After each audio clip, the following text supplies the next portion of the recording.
Hey loves, welcome back to my channel. Is your girl Sylvia. So, mashallah, Chelsea on the head of house yesterday. Their game was just a game of luck, to be honest.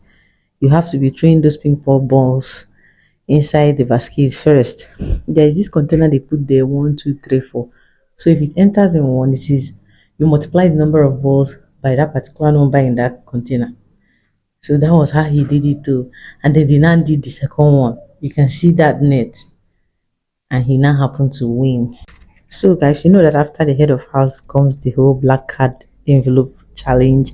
So white money picked, Adekunle picked, and then Kim. Three of them found the envelope. So white money found automatic nomination. Jesus Christ. Then Adekunle was now the luckiest person to have the immunity. Kim was, I think, try again. So that was how the card went down. So after that comes the nominations, and you can see how they nominated on the screen. The white money is already up. Then Ilebaye, followed by Doyin, then Venita, and finally Kim. Kim is a fake housemate, but I don't know if Big Brother is going to take her out on Sunday anyways, but it's now up to you guys to vote for your fave. Who do you think is going and who do you think is staying? Guys, I would like to know in the comment section. After that, Ceec and Ilebaye had conversation. They were trying to sort out their differences or the issue they have, but it was not coming out that well because there was a lot of shouts and a lot of inquisitiveness, and Ilebaye trying to find out what she did to her to deserve this, and Ceec trying to tell her that she's a trouble person and how she has been looking for trouble. And I don't know if they still ended up concluding the conversation or they just wanted to, Ceec trying to tell her how offended she felt about her, and then Ilebaye trying to know how she feel. Trust me when I say, I keep telling these people that these people are promoting this girl, but they don't know. It will shock them. This girl will enter finance. So let's just keep it that way, anyways. Then suddenly I saw Venita and her partner Adekunle having some kind of dancing section in the kitchen, and I was asking myself, why are they all this lovey-dovey thing? And I'm happy. So I now overheard her say, at least Ike will be happy for what I did. And Adekunle was like, yeah, Ike will be like, that's my girl Venita for nominating Messi. Like, I don't really know how to explain this, but I felt at that point that Venita is actually careless with her words. Let me use that word. I don't want to be offensive or too direct, but she's too careless with her words, not minding the repercussions of those words. And she makes the speech that she would definitely regret outside the house. Like, there is nobody that she has no actually, any person that has issue with her, she actually turns the brand down. Like, you wither the brand, like the brand is just messed up. I will still talk about Venita issue though. Meanwhile, Doyin was now having conversation with White Money, and she was now complaining to White Money that she doesn't know why people that she always put first does not put her first, and how I always say this thing that she needs to fight for herself, play her game, but she doesn't understand that. She broke down at some point. I felt for her because there are people like that. They always like carrying people's issue for head. So now that you know that these things are game, you need to up your own game. That's just the truth about the matter. But I like the fact that White Money was there to comfort her at some point. Do you get? The house is not easy. It's a confined space and you should feel anyway. Do you get? Later on, I overheard conversation of PERE talking to some housemates. He was there, doing was there. How the connection he had with Kim outside the house, even before they entered into the house, that he didn't even know that Kim was coming in. So there was a good connection outside that led to the inside. Do you get? But when she now came in, she noticed that Cross was there. So, and Cross is his guy. Instead of bringing issues between him and Cross because of Kim, he had to isolate himself. So in the process of explaining this whole scenario, Kim came inside the conversation. So Sissy now tried to, cover up the whole conversation they were having. It was just funny to watch, guys. I must say that Perry respects the friendship he has with Cross, which is a very good thing instead of playing the game. Do you get? Meanwhile, our head of house has already started his job with grooving styles and all of that. And then CC and Cross has a little issue this morning when she was trying to pack all the cans that were in the lounge.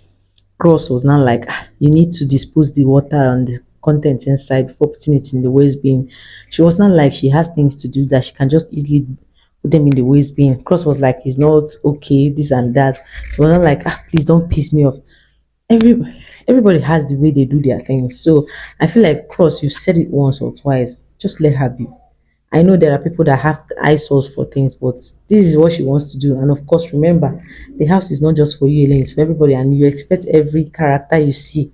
So now that she told you that she's not in mood, don't piss her off. You kept on telling, you know, like if you talk, you collect too. Cross was like, I'm not afraid to collect. In fact, you can give me, I can collect whatever you want. I just want us to have an understanding, stuff like that. So the house is just getting worse, guys. So next was the conversation Perena had with Kim after later in the day.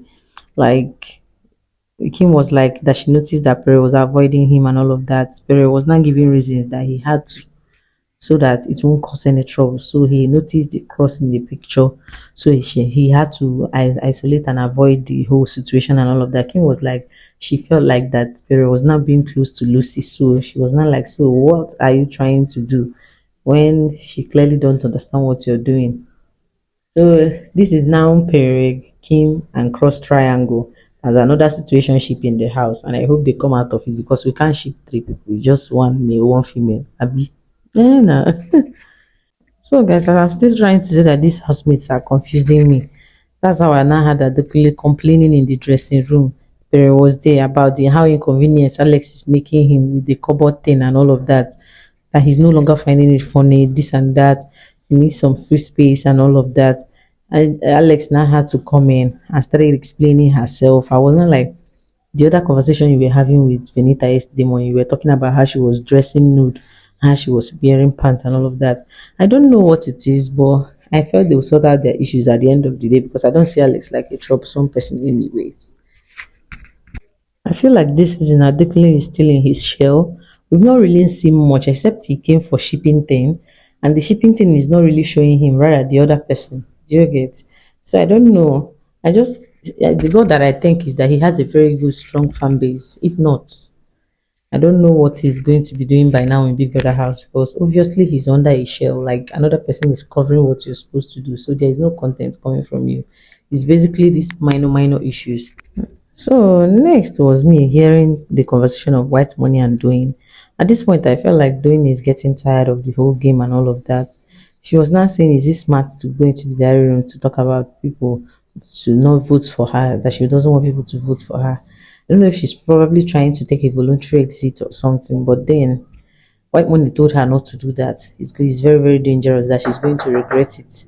At this point, I don't know why she's so tired and angry because in head of house reign last week, she was not all this calm and tired. Do you get? So there's this particular conversation I came across, this Cross and Ilebaye's conversation of him trying to tell Ilebaye that he was thinking that she was nonchalant, but he now realized that how smart she was and all of that. So during the course of that conversation, Ilebaye was now asking him what did she do to him to deserve all this, and then he was beating around the bush and all of that. And I asked myself, why would you raise a conversation that you don't even know what you're going to explain? Like, was it even necessary? So are you trying to defend the conversation you had with me or what exactly? Like, I don't really get it, but if you get it, just explain it in the comment section, please, because I don't have strength for cross. So later again, I still saw Doing complaining about Venita and the narrative she gave out to the housemates as about she taking snatching her friend's boyfriend and all of that, which was not true. And the person in question that she was meant to, I mean, the guy in question that was being snatched said it was not true. So why is she painting that narrative to everybody for everybody to believe? At some point, she broke down, but like Doing is now tensed. I think she's pressured. She's tensed. She's tired. She's exhausted. Like, I don't know how to explain it, but she's also having the feeling that she may go. So that's why she's trying to burn out all those anger. And I hope it doesn't lead her to strike. That is just the thing I'm praying for because it's getting too much on her. Ilebaye Missy was even upstairs listening and to hear what she's saying down there. Do you get? So guys, if you've watched to this point, thank you guys so much. I really appreciate it. See you guys in my next video. Thank you again. Bye.